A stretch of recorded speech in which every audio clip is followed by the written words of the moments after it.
Сәлем баршаңызға, сіздермен Шамшырақ подкасты. Бүгін екінші шығарылым. Алғашқы шығарылым кезінде сіздердің қолдауларыңызға көп рахмет айтамыз. Кері байланыстарыңызға да рахмет. Және сол кері байланыс ішінде бізге қарым-қатынас жөнінде көбірек сөз қозғайсыздар ма деп өтініш келген болатын. Және сол өтініштеріңізді жерге тастамай, бүгін студиямызға қонаққа Аягүл Батырқыз келіп отыр. Аягүл ханым, қош келдіңіз. Аягүл ханым таныстырып өткім келеді. Коуч, сүйікті жар, аяулы ана. Қош келесіз. Рахмет көп шақыртуларыңызға. Қош келіп жатырмыз. Студияларыңыз өте әдемі, жарық екен. Рахмет. Сіздерге сәттілік, алға қойған мақсаттарыңызға жете беріңіздер, алға қарай дами беріңіздер, өсе беріңіз. Тек қуаныштымын. Рахмет көп. Енді Аягүл ханым, сіз коуч ретінде қалаға танымал болмай тұрып, сізді бизнес леди ретінде танимыз. Алғаш рет Аягүл ханым сізбен біздер Батырқыз бутигін сізді бизнес леди ретінде танығамын. Одан бұрын мен сіз туралы естігенде туысым сіздің үйде үй тазалаушы болып жұмыс жасаған. Сіз туралы солай естідім. Содан кейін барып трансформациялық ойыныңызға келіп, сізді үшінші кезең деп айтсақ та болады, таныстығымыздың коуч ретінде таныдым. Осы үш кезеңде де мен сізді түрлі деңгейде көрдім. Өзіңізбен қатты жұмыстанғаныңыз, осы жылдар ішінде. Сол сіздің коуч деген кім сізше? Менің де трансформацияма сіз куәгер болған екенсіз. Былай ғой, сұрағыңыз көп екен, қайсысынан бастаймыз енді? Коуч деген кім? Коуч деген негізінде адамды А точкасынан Б точкасына жетуге көмектесетін, былай айтқанда жетелеп апаратын адам. Адам өзіне мақсат қойғанда, армандаған кезде бір мида кедергілер болады, қорқыныштар болады. Соларды алып тастап алға дамуға, өзіне деген мотивация беруге, сенімділік беруге көмектесетін, сол адамның потенциалын толықтай ашатын адам. Подкаст тыңдағанмын, сол жерде де коуч айтқан болатын. Адамның өзіне деген сенімділігін оятып, өзінің мақсаттарына өзі жете алатындай етіп ашып береміз деп. Осы коучтыққа сіз қалай келдіңіз? Коучтыққа келген кезде енді өмір алып келдік деп айтайын. Жаңа да айтып кеттіңіз, бір әртүрлі жылдары әртүрлі деңгейде болдым деп. Мына домработницаны айтқаныңыз есіме түсіп отыр. Бұл менің өзімнің бір бала кездегі арманым еді. Мен Инстаграмда да күліп айтам ғой, бір үйдің жалғыз тряпка ұстайтын қызы болдым деп. Үлкені болдым. Біз жер үйде, үлкен үйде тұрдық. Ата-анамыз ол кезде енді жұмыста, әрқашанда жұмыста, күндіз кеште қонақта жүретін. Менің әкем сондай марқұм бір көпшілікті жақсы көретін адам болды. Үйдің тірлігі, шынымды айтсам, менің иығыма енді жүк болды десем де болады. Ал мен кітап оқығанды, бір істермен айналысқанды, тігін тігіп, бір нәрсе жақсы көретінмін де, мына үйдің тірлігі маған дейтін бір қатты кедергі болатын. Сол кезде анандай бір мамандық иесі болуды армандамайтынмын мен. Мен өскенде бизнеспен айналысам, менде ақша көп болады. Сосын мен автомат кір жуатын машина, ыдыс жуатын машина, ол кезде ыдыс жуатын машинаның бар жоғын мен білмеймін қайдан екенін, бірақ сол ыдыс жуатын, және үшінші сол үй жинап маған беретін адам. Үйде болады деп армандадым. Соны армандадым, Және ең бірінші сол қол жеткен бойда сол армандарымның бәрін бірінші болып орындадым енді. Керемет.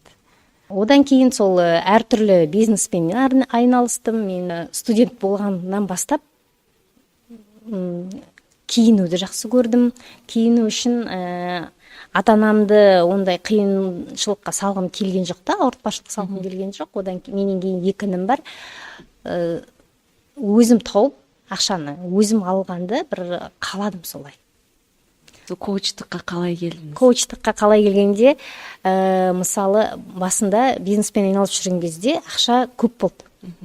Бірақ сол ақшаны қалай қолдану керек, қалай жинау керек, басқару керектігін білмейді екенмін. Банкротство дегенде көп болды енді. Шыны керек. Сөйтіп жүрген кезде бірінші рет тұрмысқа шығып кеттім. Тұрмысқа шыққан бойда ажырасып кеттім. Мәссаған. Мен бұл оқиғаны мүлде білмеймін. Сіз бұл деңгей сізге таңсық болса, ол қалай болды? Сол бизнеспен жүрген кезде бір жігітпен танысып, ол кезде мынандай, айтсам мен еркектік мінез менде көп болды. Солай. Қазір женственно, әйелдерге королева болу керек. Жоқ, мен тек тарсылдатып таңнан кешке дейін тек. Бұндай бұрыннан ондай емессіз, иә? Мен бизнеспен айналысқан кезде бір масштабқа шығып кететін едім. Тез масштабқа шығып кетемін де, тек соны таңнан кешке дейін айналасында жүгірумен жүріп, өзіме вообще қарамайтын да едім. Ана армандарымда қалған екен, қазір ойлап отырсам. Сөйтіп жүрген кезде бірінші рет күйеуге шығып, ажырасып кеткеннен кейін үйде баламен отырдым.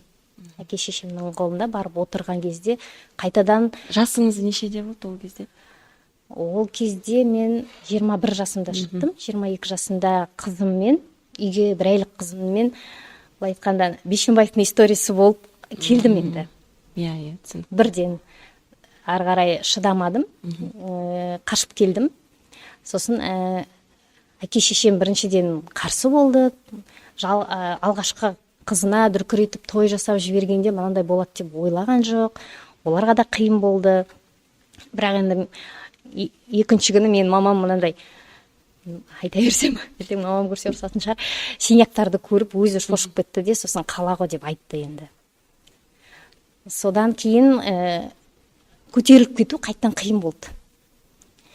Сөйтіп жүріп, сетевой бизнесқа тап болдым. Арифлеймға қалай кіріп кеткенімді білмеймін. Мына жерде коучқа ақшасы жоқ болса, адамдардың да декретте отырады, мысалы, сетевойға барсын деп мен совет берер едім. Адамдармен араласады. Адамдармен араласады. Ол жер енді тұрған тренинг қой. Психология, тегін психология. Бірақ та оның да дұрысына бару керек. Біріншіден өніміне қарап, екіншіден кредит алып бармау керек. Сосын андай финансовыйдан алшақ болу керек. Адам өзі финансын білмейтін кезде ол жерде мынандай затягивать етіп кетеді де, бір кредит алып барсаңыз, екінші, үшінші, төртінші, мынандай продукция, мысалы, Арифлейм, Мэри Кей деген сияқты болады ғой. Біріншіден өзіңізге уходқа үйренесіз, женственностьқа үйренесіз, сосын нетворкинг тегін, психология тегін. Сол мені өсірді деп ойлаймын. Негізінде психологияның алғашқы қадамы маған сол жерде болды. Арифлеймда қазір әлі шатыспасам барау деймін, Айзада апа деген болды. Ол кезде бриллиантовый директор, қазір өскен шығар. Сол кісі бір өте күшті көмектесті. Сондай бір маған деген жол көрсетті. Жол көрсетті, бір модель, әйелдің модель болды. Сонымен неше түрлі мақсаттар бойынша жұмыстанамыз. Бір күні отырып маған айтты да, Аягүл, сенде мақсат көп, бәрі күшті, машина алғың келеді екен, үй салғың келеді екен, бәрі дұрыс, бірақ мынаның ішінде ер адам жоқ қой дейді. Енді сен жақсы, енді бір қате кеткен шығар, әйел адам бақытты болу керек деді. Содан кейін ойланып қалып, бірақ енді мына психологияның дәмін татып алғасын жерде мен сол қарым-қатынасқа ақша, ол кезде мына нені жеп тастадық, қалай богатый папа, бедный папа, богатое мышление дегендердің бәрін, сосын отношенияға қарай ауыса бастадым. Ол кезде қазақша тренинг онда ешкім жоқ, орыстардан оқыдым. Мына Айзада апамен бір дискуссияда олай болды да, сонда қалай мен мынаның бәріне жетіп алып, бір мына дәмін таптым ғой, енді ер адам менің ақшама көз салғанын, ондайдың бірінші рет болатынын да көріп, мен шоке болдым енді. Қайтадан ол историяның қайталанғанын да қалаған жоқпын. Сөйтіп жүрген кезде жоқ, екеуіңіз бірге бірігіп жетуге болады ғой деп жай мен айтты да. содан басқаша сценарий иә, бар мен екен. бір максималистпін ба, мына неден келе жатырғаннан бұрылып, мен онда маған менің деңгейіме сай болғанда да менен деңгейі жоғары адам керек деген мақсат қойдым. Сөйтіп, мына екінші жолдасыммен таныстым. Жоқ, Қалай қате таныстыңыз? түсінік болмасын енді. Қалай таныстыңыз? Ондай именно ақша Адам көздеу деген болған жоқ. мақсат қой. Адамдар сана деңгейінде жолығады. Сана дейді ғой. деңгейінде жолығады. Сосын любовь шалаша деген болмайды екен. Жоқшылық махаббатты өлтіреді дейді. Жоқшылық махаббатты өлтіреді ғой. Иә. Негізінде махаббат дегенде де жоқ. Махаббат деген Иллюзия деген. гормондардың ойнауы ғой. Сосын инстинкт, қалай, көбею инстинкті, ұрпақ қалдыру инстинкті ойнайды ол жерде. Содан кейін барып біз соны махаббат деп ойлаймыз. Ары қарай ұрпақты енді ары қарай жетілдіру үшін бәрі қазіргі уақытта ақшаға тіреледі. Материалдық жағдайға. Материалдық жағдайға ақша таба алатын адам ол значит ақылды адам, қолынан жауапты, қолынан іс келетін адам. Екінші рет мен дейтін тұрмыс құратын болсам, маған деген сондай адам керек деген ой болды. Кім қаламайды оны? Бәрі қалайды ғой. Содан Сөйтіп жүрген кезде енді қалай жолықтырдыңыз? Кім қаламайды? Оны ондай адамда да жолықтыру оңай нәрсе емес қой. Отношения құру үшін бірінші, екінші жартыңызды ер адам, әйел адамды, әйел адам ер адамды тауып алу керек. Мысалы, сіз көйлек іздеуге барған кезде дүкендер аралайсыз да, бірінші көрген көйлекті ала салмайсыз ғой. Ойша сызып барасың ғой дизайн. Дизайн бір, сосын оның үйлесімділігін, түсін, Қалай тұрады? қалай, иә. Бірінші таңдау жасайсыз. 2-3 магазиннен жасайсыз, қарайсыз, сосын барып салыстырасыз деген сияқты. Солай ер адамды да таңдау керек екен. Жарыңызды. Ер адамдар тыңдап отырса да, жарды солай таңдау керек екен. Кезіктіргенге емес, көз жұмып, былай етіп іздемейміз, көзімізді ашып. Таңдау көп. Иә, бана сіз айтқандай ойша дизайн сызып іздеу керек екен. Мужская психология дегенді оқыдым. Қарым-қатынас психологиясын оқып, ізденіспен жүргесін жерде сөйтіп кезіктірдім. Табуын табасың, оны қалай қаратасың? Ол енді екінші деңгейдің жұмысы. Ер адамды өзіңе ғашық қылу да жұмыс. Сосын ол ғашық қылып алғасын жерде күйге шығып алу оңай. Ары қарай ол отношения ұстап отыру да жұмыс. Үшінші деңгейлі жұмыс. Адам бір-біріне сіңіседі, үйреніседі, бір-біріне тек қана жақсылық жағын емес, жамандық жағын көре бастайды. Сол кезде өзіңді ұстап, эмоцияларыңды ұстап, басқа адамды түсініп, қолдап, қабылдау дегенде бір өзіңмен, арпалыс өзіңмен жұмыс екен. Содан сіздің өзгерісіңіз қалай басталды? Маған сол қызық. Әйел адамдар қазір үйде отырған. Енді кітаптан оқып алу бір бөлек, практика жүзінде бөлек екен. Сіз айтасыз ғой, мысалы, бір басқа нәтиже көру үшін басқа әрекет керек деп айтасыз. Сол бұрынғы Аягүл қандай әрекеттер жасады, одан кейін өзгеріске қадам басқан Аягүл қандай әрекет жасады? Сол туралы айтып. Енді бұрынғы Аягүл эгосы биік болды деп айтайын. Өз дегеннен қайтпайтын бір қайсар мінез, менмендік.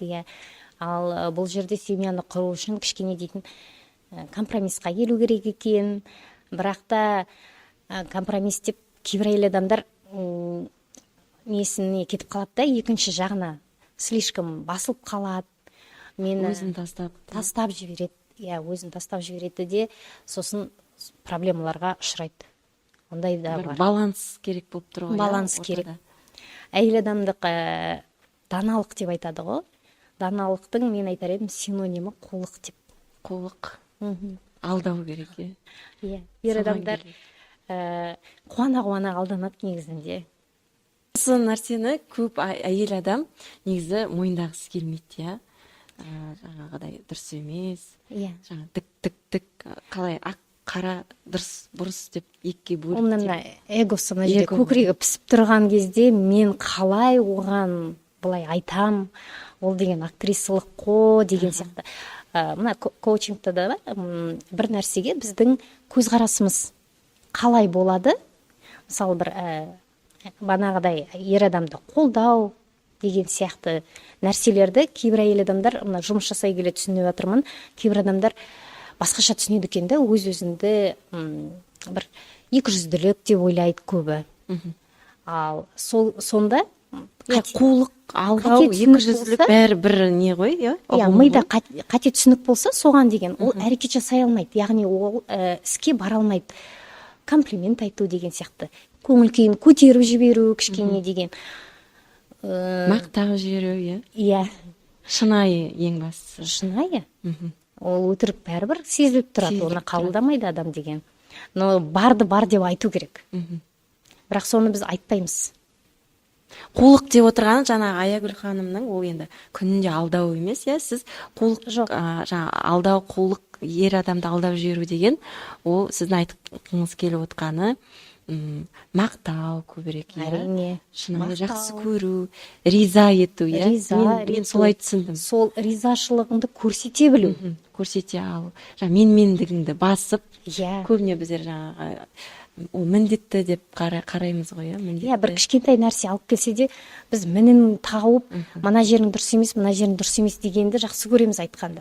Ал соның бір ол ниетпен осы семьяма деп әкелді ғой, кішкентай нәрсе болса да, соны бір көзге көрінетіндей етіп, көрдім мен дегенді айту, білдіру кезінде ер адам одан сайын тырысап, қуанта бергісі келіп тұрады ғой. Иә. Одан кейін ер адамда керісінше әйелге де сондай үйде жасап жатқан тірліктерінде, мысалы бір ер адамдар міндетті санайды да, ол да мысалы қуана бермейді, иә?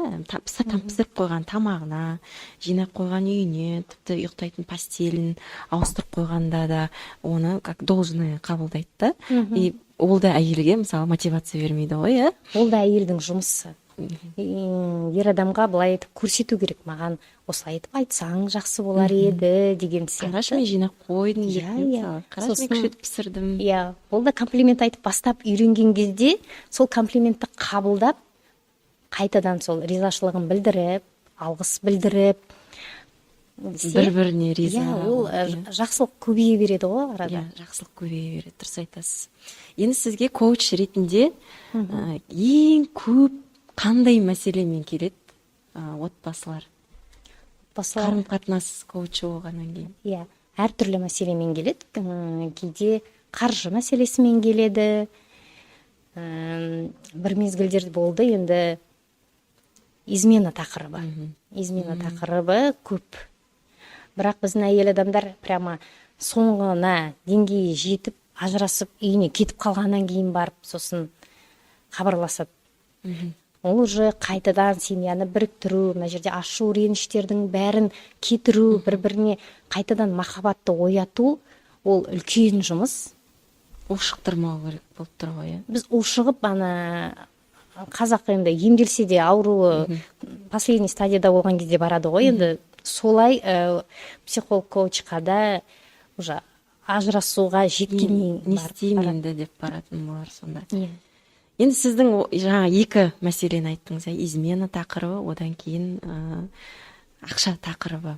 Мысалы, сіздің жанұяңызда қаржы қалай бөлінеді? Мысалы, менің оқырмандарыма идея болсын деп. Ортақ ұстайсыз ба ақшаны? Кім көп табады? Қалай жұмсайсыздар? Қалай ақылдасасыздар? Сол туралы айтып берсеңіз. Енді басты табыс көзі жолдасымнан. Бірге бірақ ақылдасып шешеміз. Ол кісі бір мен тауып жатырмау деп міндетсініп болған жоқ. Ешқашанда көбіне маған әкеліп береді. Сосын ары қарай мен әр тиынның әр жолын өзім сосын барып распределение жасаймын, бірақ ақылдаса отырып. әйел адамдарда қазір мысалы мынандай мәселе бар, иә, күйеу әкеліп береді, бірақ соның ішінен балаға емін еркін жұмсайды, үйге тамаққа, қонаққа емін еркін жұмсайды. Бірақ сол ақшадан өзіне бір жұмсаған уақытта бір кінәлі сезіну, иә, біртүрлі ыңғайсыз сезіну болады. Вот сол сезімнен арылуға бола ма әйелдерге? Әрине. Ол да жұмыстану керек нәрсе ғой. Ол да жұмыстану, просто оны қабылдау керек. Мен өзіме, енді ол да семьяны жұмыс жасамаса да, банағыдай домработницаны санаңыз, поварды санаңыз, басқа да әйел адамның әрекеттерін санасаңыз, негізінде ер адамның табысы жетпей қалады көбіне. Сосын мысалы негізі мен түсінген адамдар әртүрлі, қарым-қатынаста әртүрлі, мына финансовый проблемалар да әртүрлі болады, иә. Мысалы күйеулері кейде тапқан табысын әйелдің өзіне жұмсағанын қаламайтындар да бар. Ондай жағдайда мысалы қалай жұмыстану? Әңгімелесу арқылы. Әңгімелесу, дұрыс сұрақ қойып, ол сұраққа жауабына дұрыс реакция беріп, біз бірден ашуға салынамыз, іштей ренжіп жүріп, адамға айтпаймыз да, не үшін ренжіп жүріп. Өзімізбен өзіміз. Сосын, ол өсе береді де, сосын бір күні жарылады. Сөйлесу керек, иә. Сөйлесу керек, бір-бірімен ақылдасып барып. Не ойлап жүргенін айту керек болып тұр ғой, иә. Сондай жағдай өте көп негізі деген. Мысалы, мен тек тамақ әкелуге міндеттімін, квартира жалдап тұрса, квартираның ақшасын төлеуге міндеттімін. Ал сені жаңағыдай дайсын алып беруге, қазір енді әйелдер деген бір жағынан әлеуметтік желіден блогерлердің распаковкаларын көреді, қызығады, шетелге шыққысы келеді, сол кезде қиын, иә. Сонда мен міндетті емеспін, сен не жетпейді деген шығады ғой, сондай ер адамдарда. Сондай жағдайда мысалы енді кішкентайдан бастау керек. Кішкентай заттан бастап, сол затқа банағыдай дұрыс қуана білсе, ол ер адамда не үшін әйелін қуантқысы келмейді. Иә, дұрыс айтасыз. Мен де жаңа есіме түсіп отыр. Менің инстаграмымның ең астында біздің алғашқы үйленген уақытта Бақтиярдың жаңа жылға бір носки сатып алып келгені бар. Мен шынайы соны қуандым да, инстаграмға солай салып қойдым. Носкиді бүйтіп фотоға түсіп, сізге бір күн көрсетермін. И соған кәдімгі рахмет айтып, ол да бір жылулық қой. Сол кездегі Бақтиярдың жеткен несі ғой енді. Бар ақшасымен сол носки алуға жетіп тұрғасын, соған да қуанып, бірақ негізі ішімде болды, как жаңағы басқалар iPhone, как раз 5, iPhone 5 ол кезде мода болып салып қояды. Сонда бір жақ іштей ойлайтын, осы күнге қашан жетем екен, осы күн маған қашан туады екен, вообще алам бекен деген сияқты. Сөйтіп ол да жайлап жетті ғой, сол носкиден, әтірден. Иә. Кішкентай дүниелерден басталады, ең бастысы соған риза болу керек болып тұр ғой, шынайы. Иә, барына риза болуға білу керек. Сосын, ал мысалы сол жерде сіз деген, бұл не носки, басқаларға iPhone беріп жатырған кезде деп ұрыс шығады да. Ішінен тынып, иә, мен сонда тек осыған лайық. Ал ол сезіледі, сіз іштен тынсаңыз да, значит дейтін, риза болмасаңыз, сосын ол адам мен іштей, ол прям логикаға салып, ойланып отырады деп ойламаймын ер адамда. Значит, мен не берсем де бұл адам риза болмайды екен. Сондықтан да бір күні бір байығанда барып бір қуантармын деген шешім қабылдауы мүмкін. Ер адамға да стресс қой. Немесе енді мен саған ештеңе бермеймін деп шешім қабылдауы мүмкін. Ми өзі шешім қабылдайды. Адам өзі бір жамандық жасайын, бұны ренжітейін деген ой болмайды.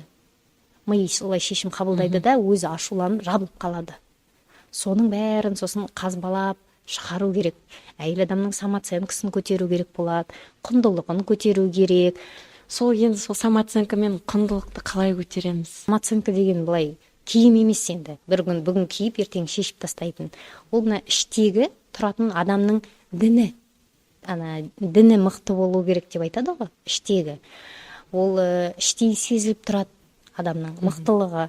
Мысалы, самооценкаңызды көтергіңіз келсе, отырып өзіңіздің бір 50 қасиетіңізді жазып шығыңыз. Уникальный, тек қана сізге тән қасиетті не істей аласыз? Әдемі етіп бір нәрсе тіге аласыз ба? Қарап көрпе. Біздің әйел адамдар өте өнерлі ғой, қолынан бәрі келеді. Керемет. Қандай тағамдарды дайындай аласыз? Үйді таза ұстайсыз, прическа жасай аласыз, бояндыра аласыз да, өзіңіздің бір сондай бір қасиеттеріңізді, жақсы тұстарыңызды жазып шықсаңыз, сонда миыңыз мына позитивқа үйрене бастайды, өзінің жақсы тұстарын көре бастайды. Самооценка деген адам өзін өзі көру ғой. Өзін рационалды түрде бағалау деп айтып жатады. Иә, сонда біз жақсы жағымызды көбірек көрсек, онда жақсы баға береміз ғой. Қалай бағалатамыз? Ер адамға бағалату үшін бағанағы сіз қағазға жазып шықтыңыз ғой, өзіңіздің қасиеттеріңізді, соларды жайлап, бір-бірлеп, осылай айтып, ана тамшы тас жарады дейді, тамшылап, мақтану мақсатында емес. Мен осындай жасаймын, мен осылай жасай аламын, көрдің бе деген сияқты айта берсеңіз де, ер адам түсінеді, сосын көреді. Бұрын бәрі нормаға қабылдап жүрген кезде мүмкін бағаламайтын шығар. Ол ер адам салыстырмайтын шығар мүмкін дейтін. Басқа әйел адамдардың бәрі сондай екен деп ойлайды ғой. Жоқ, тек қана менің әйелім осындай жасай алады екен деген кезде, сонда барып құндылығыңызды біледі. Сосын өзіңіздің уникальный жағыңызды айтып сөз арасында, ол да айтпаймыз да, мән бермейміз. Содан бері, банадан бері келе жатырған әңгімелесу, қыз жігіт болып жүрген кезде айтылуы мүмкін де, кейбір тұрмыстағы өмірде көрмейсің бе, біле ал міне деп әйел адам да отырады, менің жақсы жағымды көрмейді осы деп. Соны көрсету керек, көрсету үшін айту керек. Енді барлық Алланың жаратқанына адамға ауыз берген, сөз берген, тіл берген, соны пайдалану керек. Мен деген жақында бір стористан көріп қалдым, бір блогер өзінің күйеуімен WhatsApp'тағы перепискасын салып қойған. Сол перепискаға ана үйді қалай, мысалы туалетті жуып қойған фотоға түсіріп жіберген. Сосын жаңағыдай кіші тамақ пісіріп қойған, балдарына тамақты беріп жатқанын жіберген. Сосын мен айтамын, бұл да бір негізі техника ғой, ер адам оны үйде не істеп жатқанын көрмейді ғой. Ал біз сол телефонға кейде ана бала сосын шашып тастайды ғой, жинақ қойған нәрсең, сосын кешке келгенде ол көрінбейді. Сосын міне бүгін істеп қойдым деп жіберіп, қарашы мен осылай істеп қойдым, ол да молодец. Ер адам ол күнде жинап тұратын нәрсе шығар деп ойлайды ғой, мән бермейді. Или өзі жиналып, өзі істеніп жатқан сияқты. Сондай нәрселерді негізі күйеуге айтып, жаңағыдай істеп жатқан нәрсе, мен мынаны істеп жатырмын деп жайлап айтқан жақсы сияқты. Измену туралы келсек, ер адамдар не үшін жасайды соны? Әйелінің құндылығы төмен болған кезде жасайды. Әйел өзінің сонда құндылығын түсірмеу керек. Ер адам қашан әйел адамды жақсы көреді, махаббат туындайды. Ер адам төрт нәрсені әйел адамға бере білген кезде, ол ақша, өзінің ресурстарын, ақша, уақыт, күшін, физикалық күші, яғни сосын эмоциясын. Сыйлық берген кезде, көбірек сыйлық беру, ол дейтін біріншіден әйел адамның құндылығы жоғары болғасын сыйлық береді. Маған көп мысалы қыз балалар келеді, мен сыйлық ала алмаймын, мен сұрай алмаймын, мен как будто бір сатылған сияқты өз-өзімді сезінемін, мен оған должен сияқты сезінемін деп. Сонда мен түсіндіремін да, значит, ол сені сыйлағандықтан саған сыйлық береді. Сенің құндылығың жоғары болғасын ғана саған сыйлық береді. Сені елемейтін болса, сені менсінбейтін болса, ондай адамға ешкім сыйлық бермейді ғой.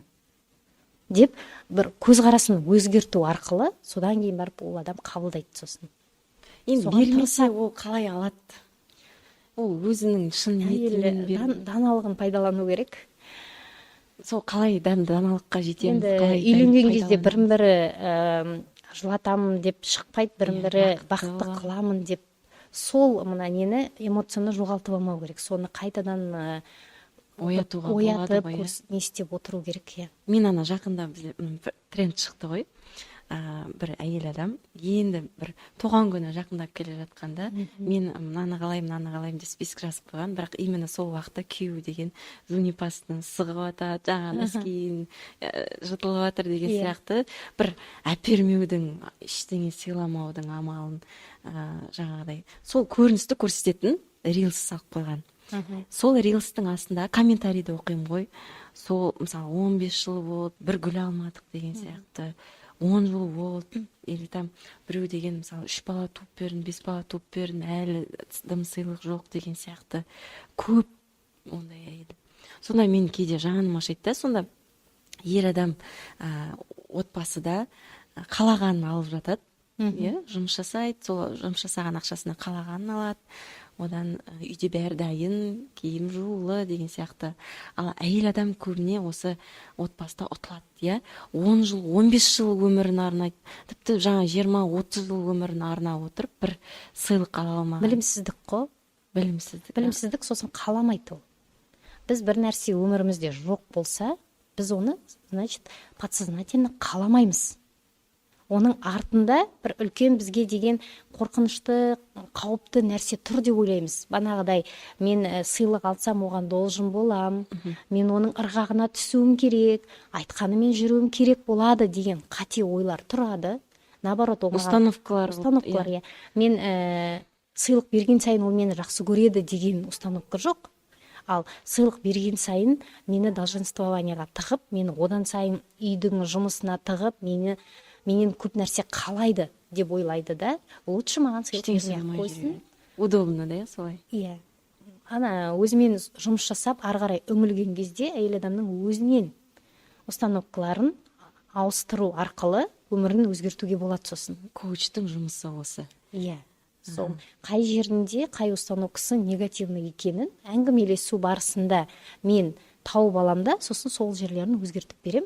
Содан кейін бір ешқашан сыйлық алмаған әйел адамдар да менде деген шуба алып жатыр, айфон, машина, квартира енді көп, оңай. Саяхатқа да бар, қалаған нәрсесін алып жатыр. Қалаған нәрсесіне, яғни ол менің қалаған нәрсем қауіпсіз мен үшін деген ойды отырғызған кезде менен ешкім ештеңе содан кейін сұрамайды, мен ешқандай қандай күшті позитивный установкалар айтып отырсыз, сізде жаңа менің қалаған нәрсем ол қауіпсіз. Тағы қандай күшті позитивный, негативті установканы, позитивті установка. Мынағын білмейміз ғой біз, көбіне білетініміз жаңа қорқыныштарымызда, соның антонимдерін. Ол енді неден де болады, тәрбиеден де болады. Біз қыз бала 40 жерден тыю деп, қыз баланы прямо не істеп тастайды, ата-анасы басып тастайды, ештеңе сұрама, ештеңе алма. Жаңа бой жетіп келе жатып, бір ер адамдардың көңілі ауып, мысалы гүл алып келсе, ұрыс естуі мүмкін, таяқ жеуі мүмкін, тіпті кезден бастап келуі мүмкін установкалар. Сосын сіздер анықтап жұмыстанасыз. Анықтап, әр адамда әртүрлі болады. Одан кейін, мысалы, былай бола ма, коучқа бармай, өзінің установкасын өзі анықтап, сондай самотерапия деп айтама, қалай? Ол енді білмегесін жерде, мысалы, позитивті ойларды білмей. Сосын адам жалғыз отырып, басқаша өмірге үйрену, басқа тілді үйрену сияқты ғой. Адам басқаша өмір сүруді үйрену. Жалғыз өзі отырып та ағылшын тілін үйреніп кетуі мүмкін ғой. Ал кейбір адамдарға мұғалім арқылы, мысалы дейтінді, немесе сондай окружениеге түсу арқылы сен шетелге көшіп кетсең, амалсыздан сөйлеп кетесің сосын. Деген сияқты ғой. Сол сияқты или окружениеңізді ауыстырыңыз. Айналаңызды осындай бір позитивті ойлайтын, қалағанына жете білетін, күйеуінен сыйлық алатын әйел адамдардың ортасына түсіп, немесе бір сондай құрбыңызбен көбірек араласа бастасаңыз, мына зеркальный нейронный дейтін болады. Сонымен де адам іштей үйреніп, установкалар солай ауыса да бастайды. Ана адамның қылқын, әрекетін қарай отырып, бұлай да болады екен-ау деп ойлаймыз ғой біз деген. Негізі, әйелдің қулығында шек жоқ сияқты. Мысалы бар ғой, менің құрбыларым бар. Біздер өзіміз жеке отырамыз ғой.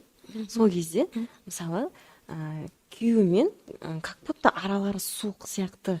Бірақ жаңа құрбыма күйеуі бәрін жасайды, жаңағы бәрін қалаған алып отырады, а бірақ жаңа отырған кезде қатты привычка ол адамда іштей. Просто құрбыларына келген кезде ол өзі қалай күйеуімен қалай араласатынын өзі де байқамауы мүмкін, байқамауы да мүмкін. Теневая модель построения отношений деген бар. Ол осындай ұрыс керіс, шантаж, айқай шу арқылы алу дегеніне жету, сыйлықты солай алу. Әйел адам қарап отырады да, ер адам бір қателескен, сүрінген жерінен ұстап алады да. Бізде көбі модель 99% сол. Қашан шатысады екен деп күтіп отырады. Басқан кезде бар. Күтіп отырады да. Бір шетелге шығып келеді. Иә. Мен сені кешіруім үшін мынандай жаса деп. Ол өте эффективны модель негізінде. Маған мысалы ол модель өте ұнамайды. Қолындағы мысалы алтын көрсеткенде мынау биткенде мен жасағанда алғаны, мынау биткенде жаңағы бірдеңе бүлдіріп қойғандағы, жаңағы ішіп алып бірдеңе бүлдіріп қойғандағы деген сияқты андай естеліктер ғой. Мен соны мысалы мен сөйлескен кезде бір ашылып мен күйеуіме айтам. Мен ондай нәрсені қаламаймын. Мен әр нәрсенің мысалы күшті естеліктер бар. Көз алдыңа түскен кезде сол күшті сәт көз алдын, мысалы машина алып бергенде де біреулер деген қатты жаңағы шалыс басқан кезде алып беріп жатады ғой әйелдеріне. Мен айтамын, Құдай сақтасын, бірақ мен ондай нәрсе қаламаймын. Мен қалаймын, сен жаңағыдай бір нәрсеге алып берсең де маған сол шын көңілмен, шын ниетпен, махаббатпен келгенін қалаймын. Солай алуға бола ма жаңағы қымбат сыйлық? Ол банағы теневая модель построения отношений болса, бұл светлая модель построения отношений. Бұл модельмен ұзақ болады, және әйел адам жаймен, банағыдай мақтау арқылы, ер адамның еңсесін көтеру арқылы біз сондай адаммен араласқанда да жақсы көреміз ғой. Бір ішіңе жылулық сыйлайтын адаммен сол адамды сосын қуантқысы келеді. Содан кейін бар бірін-бірін, бұл деген тең жақсы көру ден туылатын нәрсе ғой. Солай етіп, жетіп, олай да алуға болады. Мен жақында бір зергерлік салонға барып, өзіме сақина таңдауға барған болатын. Сол жердегі қыздардан негізі көп нәрсе үйренуге болады екен. Оларды әлде үйрете ме екен, эксперттер екен, жаңағы қымбат бұйым сатып алған кезде. Қалы бір күн сізге айтайын, мен кішкене бір 100-150 мың теңгенің сақинасын қарап жаттым негізі. Сосын мынаны попробуйте, мынаны көріңіз, сізге негізі мынау келеді деген сияқты варианттар алып келді де, соңында бір бриллиант алып келді.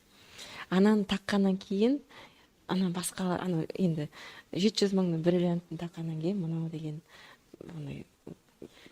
ойнамай қалды ғой уже деген қарағым келмейді. Нең запросың ана жерде өзгеріп кетеді. Бриллиантты жайлап күйеуіме алдыртармын дедім. Бірақ сол кезде маған ол қыз бүйдейді. Сіз мынаны алсаңыз, сіз өзіңіздің құндылығыңызды өсіресіз дейді. Сіз өзіңіздің неңізді қойып қоясыз дейді уже міне. Менде бар деген сияқты болады ғой. Келесіде сонда күйеуіңіз мынадан төменін алып бермейді дейді. Сіз осыдан жоғарысын алып беруге тырысады дейді. Сізде бар демек. Енді нормаға кірген жерде сосын норманы өсіру, әйел адам нормасын өсіріп тұру керек екен ғой, сонда. Сол норманы тағы да қандай жолдарын айтасыз? Жаңағы маған қатты ұнады. Мен сол жерде шынымен де ойландым. Құттай қандай қыз, менен 10 жасқа кіші консультант қыз айтып тұр ғой сонда. Келесіде уже сізге мынадан төмен алып бермейді күйеуіңіз. Сіз уже айтасыз, менде мынандай бар деген сияқты. Мен сонда ойландым, деп үйренетін нәрсе көп екен ғой деп. Қандай нормалар мен өсіруге болады? Бізде қазіргі заманда бізге оңай соғатыны Инстаграм бар. Ана көреміз ғой. Насмотренность бар. Басқа адам алып жатырғасын жерде қызығат адам. Қызыққасын жерде уже ми оны қалай алу керек жолдарын автоматты түрде ойлай бастайды. Сөйтіп жүр бір дұрыс шешіміне келеді деп үміттенеміз енді. Банағыдай немесе әдет қалыптасып қалса, күйеуі шалыс басқан кезде сыйлық алуға, онда әйел адамның қалауы да болады, шалыс басса екен деген. сол моментті күтіп тұрады, иә, андай содан әдейі болмаса да, иә, бір қалауын орындау үшін күтетін шығар, иә. ол подсознательно болады. Иә. Иә, әйел адам мойындамайды, жоқ мен оны олай қаламаймын, ты что деген сияқты. Бірақ артын қазбалап түсіндіріп келе, сол нәрсені алу үшін ер адамы шалыс басқанын, қате шешім шығарғанын, соны итермелейді десек те болады. Мынадан шығады, сосын кейбір ер адамдар ана өздерінің ана достары мысалы шалыс басқаннан кейін әйелдеріне алып беріп жатқанын біледі ғой. Сосын әйелдеріне сыйлық жасамай жүреді. Бізде де мысалы болды, мен бұрын Бақтарға айтатынмын, жаңағы машина алып беріп жатыр екен деген сияқты дегенде, бірдеңесін білдіріп қойған болар. Именно мен айтамын, алып беру үшін бірдеңе білдіру керек па деп. Ол да мына жердегі негативный установка ғой, сыйлық алып беру, яғни бір нәрсе білдірумен байланысты тұр да мида. Ер адамдар негізі көп байланыстырды. Вот мен ровно жүргесін. Әйел адамның байланысы болғандықтан ер адам солай считывает. Солай ойлаймын. Иә. Значит, ол әйел адамда тұр сондай установка. Менің күйеуім ондай қателік жасамаса екен, құрсын мен ана сыйлығы да иә, тек дүзу жүрсе болды де. Негізі екі бөлек нәрсе, иә. Сыйлық берудің қатысы жоқ. Жоқ, сыйлық беру тек қана бағанағыдай сыйластықты арттырып, махаббатты одан сайын жалындататын бір инструмент ретінде пайдаланса, онда неге махаббаты одан сайын екеуінікі дами береді, өсе береді. Солай жүрген күшті емес па, иә, негізі. Негізі солай арпалыссыз. Ол бізде тәрбиеден болады ғой. Неге сүрмейді екен, барлық кино, рахаттанып деп. Кинода мысалы бірден персонаждардың бәрі бақытты болып, бір-бірімен қол ұстасып, бір-біріне сыйлық алып беріп, жаным, күнім, сенікі дұрыс деп жүретін болса, кино қызық емес қой, сіз қарамайсыз ғой. Бірінші бір мынандай арпалыс болу керек қой. Қиналып барып жету керек, да? Соның бәрі бізде мида, значит, бір нәрсеге жету үшін мен қиналуым керек, мен әртүрлі кедергілерден өтуім керек, жеңуім керек. Жеңіс дегеннің өзі жеңу ғой. Жеңуім керек деп, миына өз адам қиып алады қиындықтарды. Жеңіске де оңай жетуге болады, соғыспай. Қаруланбай. Измена тақырыбына тағы да оралайық. Сіз жалпы сол изменаны кешіруге болады деп ойлайсыз ба? Қалай жұмыстанасыз? Кешіртесіз ба сіз клиенттеріңізге? Тырысам. Қазақша қалай болады екен? Досье на мужчину деген болады. Досье? Досье. Мен мынандай топ сұрақ бар, дайын, соны беремін таблица ретінде. Әйел адам соны толтырады. Толтырған кезде ер адам күйеуімен өзі танысады. Танысқан кезде ары қарай өзі сосын шешім шығарады. Маған бұл ер адам керек па, әлде керек емес па? А мүмкін шынымен де ол ер адам өзгермейтін адам шығар. Неше сұрақ болады ішінде? Бір 30-40 сұрақ бар. 30-40 сұрақ. Иә. Менің бір құрбым мысалы сізге барғанда тоже айтқан болатын. Барғанда мен бірінші мақтадым дейді. Негізі деген жақсы, негізі ол күшті, жақсы табады. Жаңағы балалардың жақсы әкесі деп мақтап отырдым. Содан сіз досье істеттіңіз ба сондай? Сол кезде бүкіл травмам шықты деді ғой. Жаңағы досьенің қандай бір-екі сұрақтарын айтып өтесіз? Енді мен әртүрлі адамға оны әртүрлі корректировать етіп беремін. Мысалы, ер адамыңыздың нені жақсы көреді, нені жақсы көрмейді, балалық шағы, ата-анасымен қарым-қатынасы, қандай даже кино жақсы көреді, қалай демалғанды жақсы көреді. Сол бар, ол анализ сияқты ғой. Біз қан тапсырасыз, сосын қарап отырып, не жетіспейді, не артық, сонымен сосын ем қолданасыз. Сол сияқты ер адамда да көрген кезде қай жағынан қандай манипуляциялар қолдануға болатынын анық көрінеді сол жерде. Манипуляция деген қате түсініп қалмаңыз. Манипуляция деген ол іс-әрекет қазақшасы. Бізде закон Паретто деген бар ғой. 80-де 20. 80% біз жақсы жағынан дамытуға тырысатын болса, қарым-қатынасты 20% бір сілкіндіріп алу керек болады. Бәрібір сілкіндіру керек та? Сілкіндіріп алу керек. Сілкіністен қорықпау керек. Қорықпау керек. Ар жағында просто біз оны 80% қайтадан махаббатпен жуып шай жібереміз де. дегенімізге жетіп алғасын конфликттен негізі қорықпау керек дұрыс конфликтіге дұрыс конфликт жасап өзіңді естіртіп ана адамның позициясын естіп сосын қорытындысы болу керек дейді иә просто айқайласып тастамай ренжісіп теріс қарап жатып алмай до конца нүктесіне шейін апару керек. Себебі 100% жақсы болып кетсек те былай ғой бізде гормондар бар, эндорфин, серотонин, дофамин да, полностью адам бақытты болатын болса да ол мына психический больницадан бір шығады. Адамға да кортизол болу керек, стресс беріп тұру керек. И сол стрессті да әйел адам дозированно беріп тұру керек.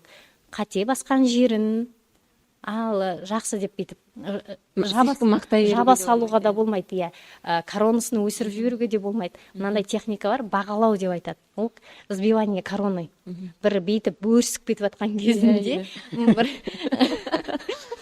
қате тұстарын бүйтіп, так, көкем төмен түсе деп отырсаңыз, сол әдемі баланс дегеніміз сол. Әйелге өте ауыр ғой, измена деген жәмен ауыр тиеді ғой. Соны сіз қалай емдеуге? Енді отбасыны сақтап қалу болса, әйел адамның қалауы. Көбі мысалы 10 шақты жыл тұрады бірге, бала болады, ортақ тапқан мүліктері болады. Апарып ер адамның бір қателігіне бәрінің ойранын шығара салу да оңай нәрсе емес негізінде. Сосын ол жерде 2 бала, 3 бала, 5 бала болады. Ол 5 баланы апарып әкесіз қалдыру ер адамға өте оңай, барады да үйлене салады. Ал әйел адамның өзінің қиналады бір эгосы үшін. Мен айтам, кешіресің, банағыдай үлкен сыйлықпен жабамыз. Ол жерде енді придется солай істеуге. Үлкен сыйлықпен барып жабамыз. Иә. Тіпті мен айтамын әйелдерге, келіншектерге айтам, ақшасы жоқ болса, жүрген машинасын сатсын, сол ақшаны өзіңе апарып сал. Сонда сен құндылығың көтеріледі. Бір измена болған кезде ол жерде былай ғой, ер адам семьяны сақтап қалғысы келсе, сондай әрекетке бару керек болады. Артының өзінің қателігін, ол да бағасын өтеу керек, әйел адамның көңілін толтыру керек. Бірақ көбі соны жасай алмайды. Мына мықтылық, стержень жетпейді. Қорқады ғой. Балаларын тек қана бір жеткені, мықтылығы жеткені балаларын жинап алып кетіп қалу. Әке-шешесінің үйіне, ол әке-шешесінің үйіне де балалармен сыймайды. Бір жұмадан кейін ойлана бастайды. Сосын күйеуі келіп, жүр үйге барайық, қайтесің енді, кешір деген сөзіне кешіре салып кете салады. Кете салмау керек. Не істейді, әнжер, не істесін, айтып жүріңізші. Ақысын алу керек. Ақысын алу. Бір сосын не келісу керек шығар да?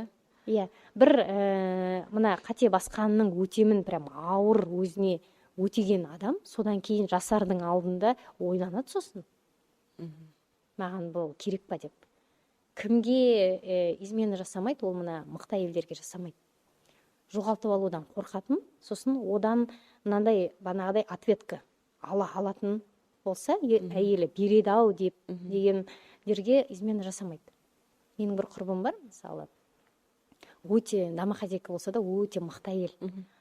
Сонымен осындай измена туралы әңгіме айтып отырған кезде, менің күйеуім бармақ түгел ойлауға қорқам деп айтады дейді ғой. Себебі мына әйел оның дейтін енді тас-талқанын шығаратын адам. Көрініп тұр. Менің де құрбыларым айтады, без трусов қалдырам мен оны деп. Иә, соны мықтылығын сосын ер адамда сезіп тұр ғой.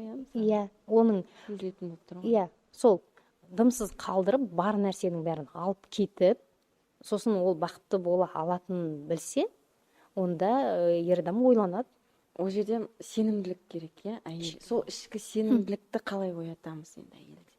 Сенімділік банағыдай өзінің қасиеттерін білеу керек. Сосын мынандай розовый очкиді шешу керек, қою керек. Бізде бар ер адамды енді контролировать етуге болмайды, бірақ қайда жүр, не істеп жүр, табысы қанша, білу керек, иә. Ол қайда кетіп жатыр екенін білу керек. Сосын ол табыстың бір 90% үйге, семьяға әйелі болсын, ол балалары болсын, ортақ бір бизнесті дамытуға болсын, үйге құйылуы керек. Ол мына туысқандар, енді қазақшылыққа салынып кетеміз ғой біз дейтін, шашпа, шашпалыққа салмай, сол үйге құйдыртып отырса. Мысалы, ана туысқандарына беріп тастайтындарды қалай қойдыруға болады? Ол да әйел адамның даналығы, запроспен. Ол бірден барып маған дайсын алып бер дегенге ер адам шок болады. Оны аласың деп. Жаймен, 5.000 теңгемен, 10.000 теңгемен етін үйретуге арқылы жайлап әрбір нәрсеге бір секіріп барып жетуге болмайды да. Жайлап болады. Коучтардың сенің проблемаңды сыртынан көре алатын адам ретінде қараймын мен деген. Қазір сұраныстың көбеюі не себеп деп ойлайсыз? Сұраныстың көбеюі бір жағынан мақсат қоя білу деп ойлаймын. Адамдар алға қазір талпынады. Себебі көреді.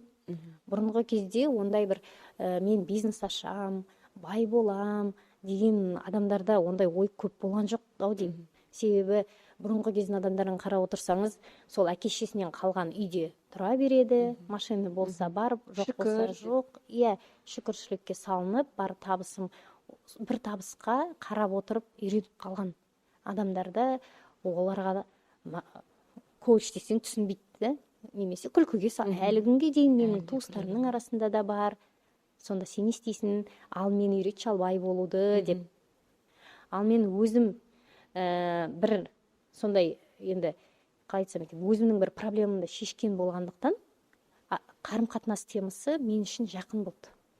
Сосын басында қаржыға көп келді, ақша тапқым келеді, бизнес ашқым келеді, бизнесімді ары қарай дамытқым келеді деген кезде әйел адамдардың көбінің проблемасы отношенияға келіп тіреледі. Бәрібір қай жақтан алып келсең де.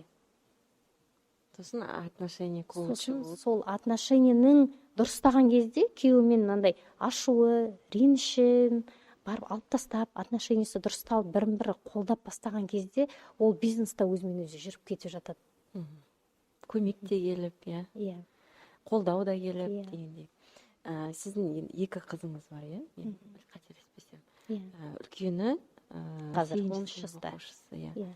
Бала тәрбиесіне қатысты, қыз бала тәрбиесіне қатысты қандай кеңестер айтар едіңіз?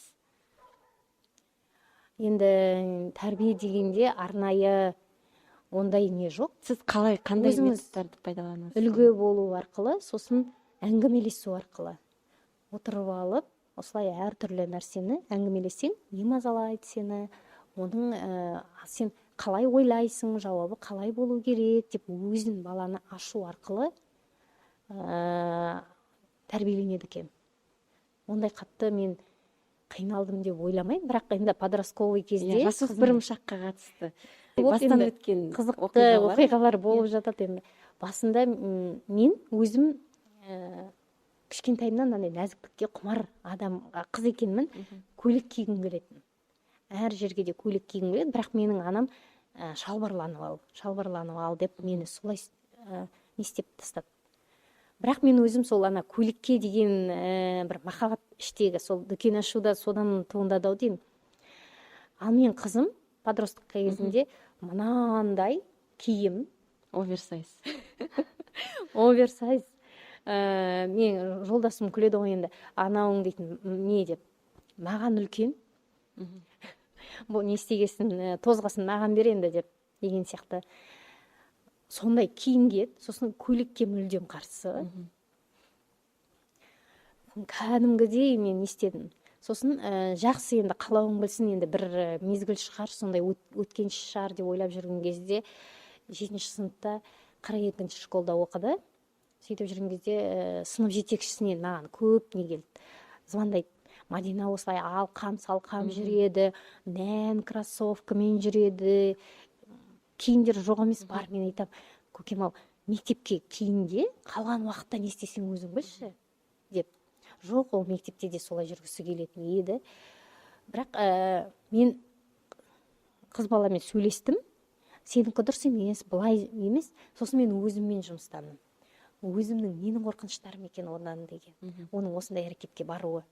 мен өзімнің қорқыныштарымды алып тастау арқылы, өзімнің көзқарасымды өзгерту арқылы, мысалы қыз бала, бойжеткен, өте әдемі да, ар жағынан енді қорқыныштар болды менде, әдемі болып жүрсе, мен оны дейтін бір жаман жолға түсіп кете ма, мысалы сосын былай айтқанда ақшасы бар, көбін мысалы естіп жатамыз, ақшасы барлар наркоманияға кетіп қалады деген сияқты. Оларды, байдың балаларын іздеп жүріп барып сондай жолға салып жібереді екен. Содан да қорқып, сосын осындай болсыншы, тентек болсыншы деген сияқты менің бір ойларым арқылы ол соған ауысқан екен. 7-ші сыныпта ол Назарбаев мектебіне түскісі келіп экзамен тапсырды да түсе алмай қалды. Сосын сабағда түсе бастады, төмендей бастады. Соның мен дейтін өзіммен жұмыстану арқылы сабағын қалай бір қызық болғаны, өзіме бір шок болғаны, февральда маған телефон соғады, телефон алсам, мен осындай Назарбаев мектебінен хабарласып тұрмын, сізге біздер резервтен бала алып жатырмыз, январь айында 40 бала алдық, сосын осы айда тағы да 2 балаға не ашылып жатыр, соның бірі сіздің қызыңыз дейді.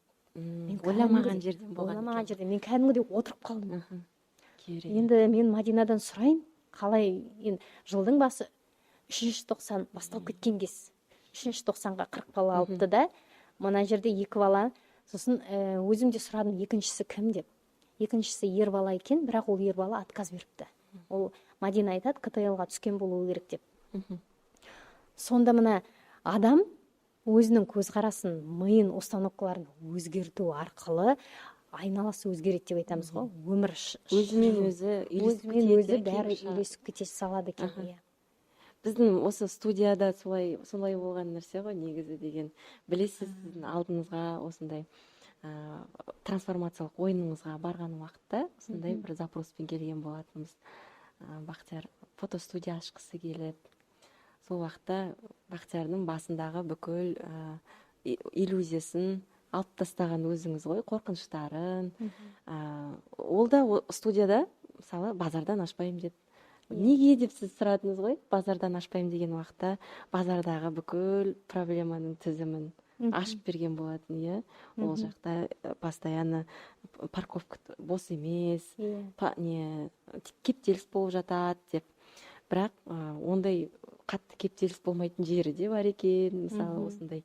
Одан кейін биік, жарық, не қалады, соның барлығын осы жерде тапты ғой Бақтияр. Соның бәрі үйлесіп кетті. Әркім өзінің қалауы болады, мақсаты болады, мынаған жеткім келеді деген. Сосын солған адам өзіне мақсат қойса, значит, оған жетуге потенциалы бар деген сөз. Бізде ми компьютер. Кәдімгідей мынандай есептер шығарады. Калькуляторға біз жазғанда есептеп береді ғой. Өзінің алгоритмі бар. Сол сияқты мидың да алгоритмі бар. Көз көрді, фотостудия ашқым келеді деген. Бірақ ми соның неше түрлі кедергілерін өмір бойына ол көріп келе жатырған нәрсесі ғой. Ана фотостудияның мынандай кемшіліктері бар, мына фотостудияның ол енді жұмысы солай болғасын, сіздің жолдасыңыз фотостудияларда жүреді де, сол кемшіліктердің бәрін алып тастап, менікі деген бір идеальный болса екен, өзінің ойынша деп ойлайды. Бірақ мына кемшіліктер оған өтуіне бір қиындық туғызады, мысалы. Соның бәрін алып тастау арқылы тез осылай етіп шешіле қояды. Сол коучтың бір жақсы тез жүзеге асады екен, жаңағы мақсаттарға жету жолын біраз. Мен сол четкий план сызылып шығады. Уже келесі қадамдарыңды біліп отырады екенсің. Содан кейін соны айтқан уақытында ашылғанына да мен таң қалдым. Ноябрьде кірем деген кезде сол уақытта кіріп. Былай қарасаң, ана мақсат қойып жүрген уақытта ол тіпті орнында таба алмай сөйтіп жүре бергенбіз. Бірақ әйтеуір түптің түбінде осылай студияда жарқырап отырық. Ұзағынан болсын, ары қарай өсе беріңіз, үлкенірек студия болсын. Осылай біз секілді сіздің клиенттеріңіз көп болсын, нәтижеге жетіп жатқан, сізге асығып, алғысын айтуға асығатын, мен сізге бірден жазып жібердім ғой, орын алып албастайын деп жатыр, сол сіздің арқаңыз деп. Мен де сол күні прям толқып қуандым қатты. Ол да сіздің нәтижеңіз, жұмысыңыз, бізге бөлген уақытыңыздың жемісі ғой. Маған коучингқа келген, осындай ойындарға келген, өзінің былай айтқанда үлбірей отырған үміті ғой. Соған адам жеткен кезде мен бір балам жетістікке жеткендей қуанамын ғой кәдімгідей. Мен үшін де үлкен бір, ол менің де жетістігім, мен үшін де бір жетістікті осылай етіп істей аламын екен деген сияқты. Мен үшін де мотивация ары қарай ашылып, көбірек адамға қызмет көрсетіп, көбірек басқа адамдарды да бақытты қылғым келеді деген сондай ой туындайды. Значит, мен ете алам екен деген. Ол менің де сондай бір моменттерде менің де көптеген бір установкаларым бүйтіп бір пачкалап бүйтіп алынып тасталды. Иә, әрбір нәтижеден кейін сіздің де сенімділігіңіз, дұрыс жолда келатырмын екен деген сенімділігіңіз оянады ғой. Коучтықта біреулер мысалы сізге сынап келуі мүмкін, иә, қазір ал не айтады екен сол деп мен Бақтиярды сізге алып келе жатқанда да қашан шығамыз, неше шығамыз, көп отырамыз ба деп солай жаңағы ол да сенбей солай кірген адам ғой. Одан кейін шыққанда отырды да ана достарын еске алды да, ана кімді алып келу керек екен, жаңағы мына кісіні алып келу керек екен деп сөйтіп шығады. Шынымен адам бөліскісі келеді, жаңағы оған да күшті жол көрсетіп жібереді ғой деген сияқты. Маған ұнағаны сіздің андай бір қатып қалған ережемен емес, через себя пропускать етіп, шын ниетпен сол адамға болсыншы деп отыратын ниетіңіз сезіледі, сол энергетикаңыз. Рахмет. Ал енді трансформациялық ойынға келіп отырып қой біздер деген. Сол трансформациялық ойын туралы айтып өтсеңіз, кейбір ол ойын туралы білмейтін оқырмандар бәлкім түсінікті болсын деп. Трансформациялық ойын менің қазір өткізіп жүрген ойыным путь гениальности деп аталынады. Білетін адамдар болса, Ресейдегі ең мықты маркетолог мамандарының бірі шығарған енді путь гениальности деген жерде өзі айтып отырғандай адамның мақсатына жету гениальный жолы. Сол ойының өзінің алып келетін өзінің сұрақтары бар, адамның қырларын ашады, құндылықтарын ашады. Сол құндылықтарын ашу арқылы адам өз-өзіне сенімділік туындай бастайды. Адам өзінің қойған мақсатына жете алатынын көреді. Значит, жетуіне осындай қасиеттерін ойын ашып береді. Сол қасиеттерін пайдалана отырып, жете алатынына сенім туындайды. Және сол енді ар жағы адамның өзінің қолында, ары қарай сол әрекетке барса жетеді. Сол мақсат менікі деп шығады. Инстаграмда сіз сториста айтасыз, әйел адам королева болу керек деп. Одан кейін есінде күйеуіңізді де король қылыңыз деп. Сол кезде сіз королева боласыз деп айтасыз ғой. Күйеулердің де түр-түрі болады екен. Сол жайында айтып өтесіз бе? Ол рольдері ғой. Сіз королеваны қалай түсінесіз вообще? Королева деген қандай адам? Қандай адамды королева, мынау королева екен, қаншайым екен дейді. Королева дегенде ең бірінші маған ассоциация ол барлығы құрметпен қарайды, почтение береді, жаңағы иіліп құрмет, ол кіріп жатқанда бәрі орнынан тұрады деген сияқты иіледі. Оның айтқаны заң, және ол қамқор, халықтың қамын ойлайды. Қамқор, елдің қамын ойлайды. Сөйтіп елдің қамын ойлап жүргеннен кейін оны барлығы жақсы көреді деген сияқты. Сізде керемет ассоциация екен. Мысалы бағанағыдай айтқандай бір нәрсеге адамның көзқарасы әртүрлі болады ғой, әртүрлі адамда. Дұрыс емес болса, ол ондай әрекетке бармайды.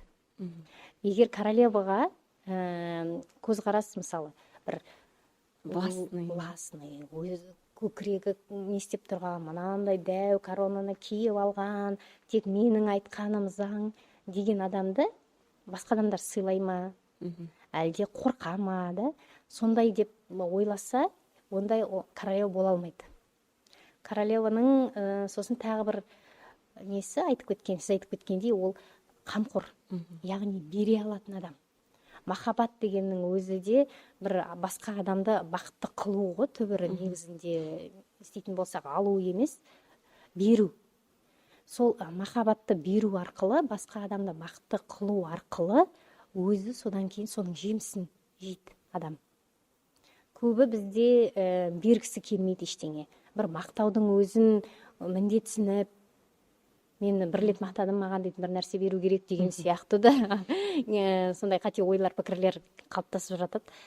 Королева болу, мысалы сіз сияқты осылай ашылып отырып, женственная болып отыру үшін қандай әрекеттер жасадыңыз? Сіз бана басында айтып өттіңіз ғой, еркек сияқты болдым, жаңағы бизнес деп жүрдім, өзім бәрін тындырам деп жүрдім, сосын қазір енді басқа адам отырған сияқты. Қалай жұмыстандыңыз? Енді королева болу үшін королевство керек. Имение. Былай айтқан кезде бар болу керек. Ал мынандай айтып, бір азғантай ақшаға өмір сүріп дірілдеп отырған адам ол королева бола алмайды. Былай айтқанда, басқа адамды қуанту үшін, бере алу үшін сенде бар болу керек. Ол да бір негізгі принциптардың бірі ғой. Сосын әйел адамның мынандай рөлдері бар. Основной 4 рөлі бар да, білеміз. Ана рөлі, қыз рөлі, сосын дос рөлі, содан кейін любовница рөлі. Мен әйел деп отырғаным. Сол рөлдердің бәрін миксовать етіп, керек жерінде қолдана білудің өзі де өнер, талант. Оған дейтін тоже бір адамдар мүмкін кому-то, қалай айтады, повезло, ода модель болды, немесе анасы сондай адам болды деген сияқты, немесе бір кішкентай кезінде тәрбиелеп жіберген бір апасы болды ма. Кейбір адамдарға туа біткен бір қасиет болуы мүмкін, кейбір адамдар енді жоқ болса жоқ деп емес, үйрену керек. Сол 4 рөлдің қай жерінде қайсысын ойнау керек екенін, бағанағыдай айтқандай, королеваның властный түрі де болады, қамқор түрі де болады. Бір мезгіл мына жерде тәрбиешінде қойып қалып, өз сөзіңді нақты етіп жеткізу де керек болады. Солай рөліңді пайдаланасың. Бір кезде бір әдемілікті талап еткен кезінде қыз балалар нәзіктіктің, сосын нәзіктікке де көбі әйел адамдар саралап келем ғой, нәзіктікке де көбінің көзқарасы қате пікір қалыптасқан екен. Нәзіктікті көбі әлсіз адам деп ойлайды екен. Ал ол негізінде екеуінің жұбын ажырата білу керек. Нәзіктікте негізі мықтылық қой. Мықты бола тұра нәзік бола білу, ол да өз-өзіне сенімділік бар нәзіктіктің ішінде. Сол әлсіз болып қалам деп қорқып, нәзіктік жағын, өзінің сол нәзіктік рөлін мынандайды көрсете алмайды. Жауып тастайды. Мен тек қана мықты болуым керек. Мына жақта мен нәзік болсам, мені пайдаланып кетеді, мен әлсіз көреді деп қорыққандықтан да солай болады. Ал оған мына сипат бере білу керек, дұрыс сипат, яғни позитивный сипат берсе, онда сондай әрекетке де адам оңай барады. Жақсы болғасын жерде, өзіне қауіпсіз болғасын жерде, сондай нәзіктік тұсын ашады. Дұрысынан пайдалану керек қой, нәзіктікті де, нәзік адамға бәрі көмектесуге ұмтылып та тұрады негізі, жан жақтан. Шын ниетімен көмектескісі келіп тұрады ғой нәзік адамға. Көмекті алған уақытта да шын риза болып, ол да бір несін көрсетіп жатады. Шын риза екенін, көмекке. Ал нәзіктікке қате пікір болса, адам даже көмектесіп жатырған кезде, мені әлсіз деп ойлап қалып жатыр, мені аяғаннан беріп жатыр деп ойлап, оны қабылдамай қалады. Алмайды, қабылдамайды, көмектерді қабылдамайды. Өте керемет жауап. Осы енді рөлдерді қалай ұштастырып, соның ішінде өзін жоғалтып алмай қалай жүруге болады? Ол да бір мақсат болу керек, нақты. Білімділікті, сосын эмоцияны контроль жасауды, мына жерде мен дейтін қазір былай қырымды көрсетуім керек деген кезде әйел адам сол кезде дұрыс әрекет жасайды. Ең бірінші ашу сана керек болып тұр, ең бірінші ашу жүретін болса, онда арағатына суы береді ғой. Сол ашуға бой алдырмау керек.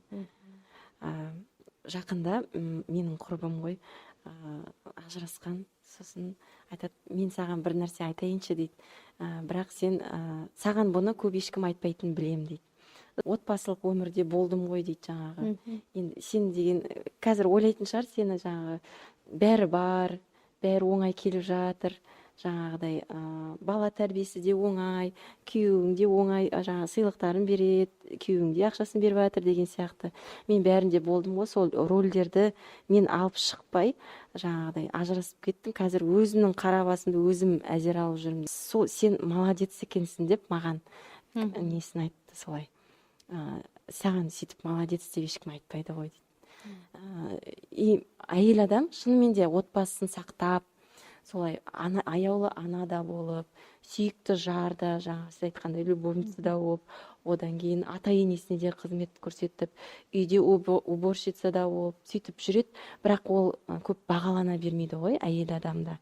Бірақ сол әйелді әйел түсініп, вот сен молодецсің, мен сенің орында болдым, и ол өте қиын, мен өзім алып шыға алмадым, ал сен әлі қандай энергиямен кетіп бара жатыр. Ол кезде мен энергиям уже бітіп, менде кішкене бүйтіп болады ғой, әзер жүрген кезім еді негізі. Ананы естіп алғаннан кейін деп жинақталып алады екенсің негізі. Сондай жылы бір қасиетіңді бағалаған сөздерді есту қандай керемет, керемет, иә. Сол сөзді ер адамның қалап тұрады ғой. Ер адамға да айта білу керек. Айтсаңыз, мысалы отырыңызда мен қалай мақтаймын оны деген, мысалы қағазға күйеуіңіздің жақсы тұстарын жазып шығыңыз. Бізде ал жаман тұсын айт десең, онда тоқтай алмай қаласың. Осы жерден ал именно жақсы тұстарын жазып алсаңыз, көзбен көріп отырсаңыз, күнде біреуін ұстаңыз да, сосын фактімен айтыңыз. Осылай етіп, сен дейтін бүгін кешке күшті етіп тамақ алып келдің. Мелочь қой, енді күнделікті әрбір ер адамның жасайтын жұмысы ғой. Осындай етіп күшті етіп алып келдің. Балалар именно осы сырды жақсы көретін еді, қатты қуанып қалды ғой десеңіз, ол уже келесіде тағы да үстіне қосып алып келгісі келеді. Келесіде сізді қуантқысы келеді. Мысалы, именно мына пирожныйды бүгін мен жегім келіп отыр еді деп бір айтып жіберсеңіз. Сол сіздің үйретуіңіз бойынша, мысалы, мен осыны қолданамын. Бірде біздер бизнес ашу, қарбалас жүріп жатады. Бақтияр екеуміз негізі күндіз ұрысып қалғанбыз. Бірақ ұрысып жүрсек те Бақтияр мысалы Ильясты алып, сол күні шашын қидырам, бүгін садикке бармайды, ертең барсын деп, ауру ветрянкадан шығып жатқан кезіміз ғой. Сөйтіп жаңағыдай барбершопқа апарып шашын қидыртып алып келді. Сосын келесі күні алтын күз екен. Мен қараймын ғана алтын күзде деген кешегі шашы өсіп кеткенмен тұрса, енді шамалы болатын еді. Сосын шашы қиылып, томпиып күшті болып тұр. Бірақ кеше ұрысып қалдық, бірақ сонда да жаңа өзімнің эгомды жеңіп, фотосын жіберіп, күшті етіп Бақтиярдың әп-әдемі болып тұрған. Сосын жазып жібердім. Сенің кеше шашын қидыртып келгенің қандай жақсы болды, қарашы, күшті әп-әдемі болып тұр. Сенің арқаңда ғой, мен әйтпесе солай жібере беретін түрім бар деп, шынайы қалай бар, солай жазып жібердім. Негізі жазбасам да болатын еді, бірақ оған да приятно. Негізі солай эгоңызды енді сындырдыңыз ғой, былай айтқанда, мен оған ренжіп жүрмін, өзі бірінші келіп кешірім сұрасын деп күтіп қатайып отыра берсеңіз. Ол біздің ұрысқанымыз, ол бөлек әңгіме. Абылай жаңағы сол баласына жасаған қамқорлығын айтып, рахметімді айтып, оның көңілін кішкене бір сипап қойып, келесіде келгенде уже жаңағыдай қалайсың деген кезде де жаңағы ұрыстың бәрі ұмытылып кетеді ғой. Негізі өте сондай сіздің үйреткеніңіз сол. Жаңағы кішкентай аз да болсын тұрмыста болып жатқан жасаған жақсылықтарын солай өзіне айтып отырам, жазып жіберіп отырам. Оқырмандарға да осы техника жұмыс жасайды негізі. Жаңағы менмендікті қою керек екен, сізден үйрендік соны. Енді ажырасып кету ол оп-оңай. Бірақ оңай болғанмен артындағы өмірі оңай емес. Ажырасқандардың бір көп бөлігі, жартысынан көбі артынан өкініп отырады. Сол кезде мен былай жасағанда ғой деген сияқты. Қазір маған келіп жатыр коучингқа, пары екеуі де коучинг алып отыр. 6 жыл бұрын ажырасып кеткен екен, бірақ енді Құдай қосқан жары болғасын жерде айналып келіп, ортада бала бар. Сол қайтадан қосылғымыз келеді, бірақ мынандай еді, бұрынғыда жасаған қателіктерімізді жасамай, қайтадан дұрыстынан өмір сүргіміз келеді деп отыр. Басқаша әрекеттер жасап. Содан ер адамның да мынандай етіп эгосын сындырып, басқа әйел адамға келіп енді сабақ алу, ол адамның да бір мықтылығына мен кәдімгідей басымды идім. Әйеліне түсіндіріп айттым, сенің күйеуің отбасын сақтау үшін осындай әрекетке барып отыр. келіп отыр деп. Иә. Негізі бір жағынан кейбір ситуацияларда негізі ажырасу да дұрыс шешім, иә. Иә. Мысалы, мен жақында тыңдаған бір подкастта айтылады, тұрмыс құрып бақытты болу да сенің құқығың, ажырасу да сенің құқығың деп. Мысалы, кейбір әйелдер ұзақ көніп жаңағыдай жүре береді ғой, неше түрлі жағдайға жаңағыдай соғуға, ұруға көніп ішіп келеді, одан кейін қарызға кіргізе беретіндері бар, иә, ойнап, ойын ойнап. Сонда жаңа қорқады, бірақ ажырасуға, жаңағы ажырасқаннан кейін бәрін қорқытып тастаған ғой, анандай өмір күтіп тұр, ажырасу жақсы емес деген сияқты. Сонда ажырасу да сенің құқығың деп айтады. Осы жөнінде айтып өтсеңіз, сіздің ойыңыз. Енді бағанағыдай досьені толтырып, Иә. сосын енді ойланыңыз, күйеуіңізді сізден басқа ешкім танымайды ғой. Ол адам өзгере ме? Өзгергісі келе ме? Сол өзгеруіне оның күші жетеді ме семьясын сақтап қалуға? Енді мына жерде біріншіден әйел адамның опять-таки құндылығын, самооценкасын өсірген кезде ол ер адам талпынады ма?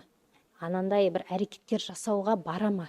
Немесе семья кімге керек? Саған керек па, отыра бер деп үстінен басына берсе, онда ажырасайық деген кезде, ладно, мейлі бара бер деп айтатын болса, онда шынымен де өмір бірлеп беріледі. Бақытты адам күтіп тұр.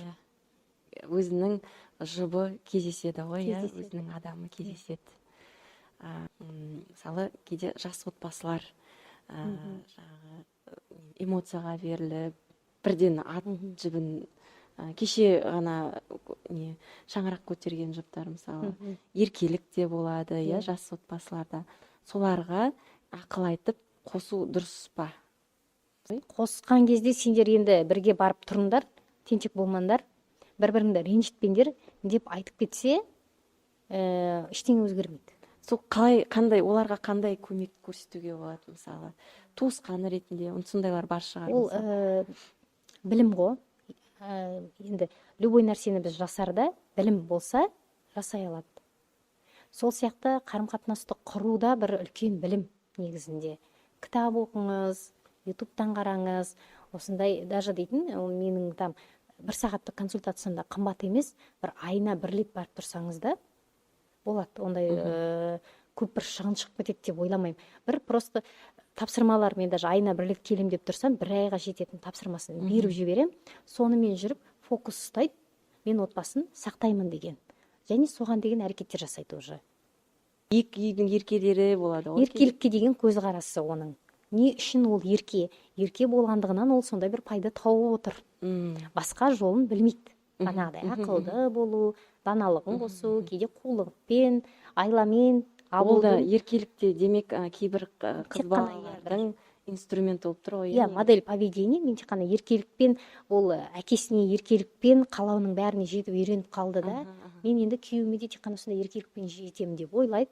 Ал күйеуінің тәрбиесі ондай емес. Олар мысалы еркелікті көрмей өскен болуы мүмкін де. Ана еркелікті көріп, мына адам что-то не то деп ойлайды сосын дейтін. Сол қол көтеруді қалай қойдыртуға болады? Қол көтерді ме, уже енді семьяны уже 90% айтам сақтамау керек. Себебі біз сосын естиміз ғой. Ана кісі қол көтерген, олар ұрысқан, содан кейін барып қайтадан қосылған дегенді басқа ер адам естіп алады да, мен де қол көтерсем, неге менің әйелім сосын мені кешіреді деген. Сосын ол обществода нормаға айналып кетеді. Ал уже бір рет қол көтерді, анау ажырасты, мынау ажырасты дегенді естісе, сосын өзін-өзі ұстайды. Значит, ол дұрыс емес екен ғой деп ойлайды. Сосын енді күйеуге шығарда да адам дейтін бір көз жұмып шыға салмай сөйлесу керек қой. Шарт қояу керек. Сен маған қол көтерме. Мысалы, мен бәріне көнем, жоқшылыққа да көнем, енді күнде бар бола бермейді ғой. Бірге жетейік қалаған нәрсемізге.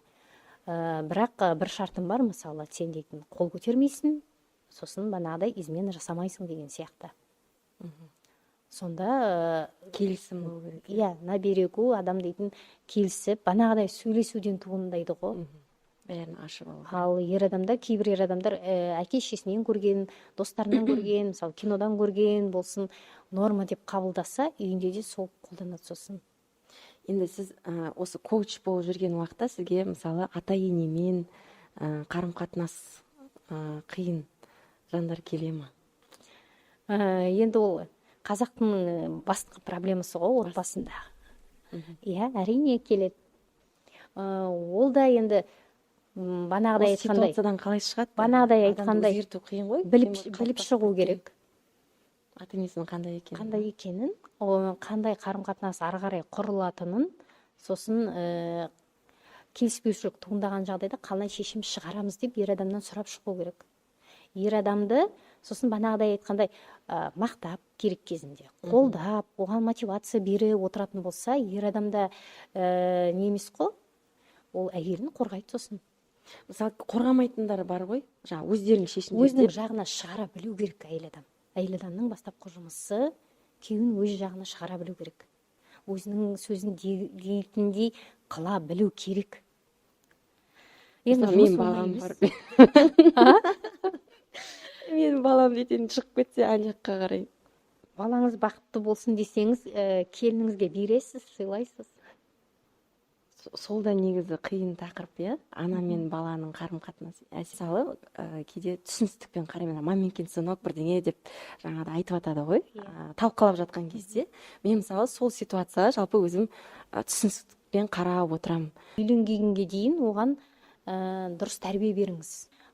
Тұлға ғой ол деген. Өзінің қалауы бар, өзінің шешім шығара алатындай тәрбие берсеңіз, ары қарай сосын дұрыс таңдау жасайды. Ал сіз оны дейтін ертең 30-ға толады, 35-ке толады, не жеді, не киді деп қадағалап отыратын болсаңыз, иә, келіншегінен де келіспеушіліктер туындайды. Оған да ұнамайды, басқа адам келіп, оның отбасына кіріп, араласып, бір сенбеушілік сияқты ғой, менің балам не жеп жатыр деп келіп холодильникті ашып қарап отыратын болсаңыз, немесе кафеге барғанын сторисынан көріп, үйден неге тамақ жемейді, неге пісірмейді деп, ол да бір сенбеушілік қой балаға.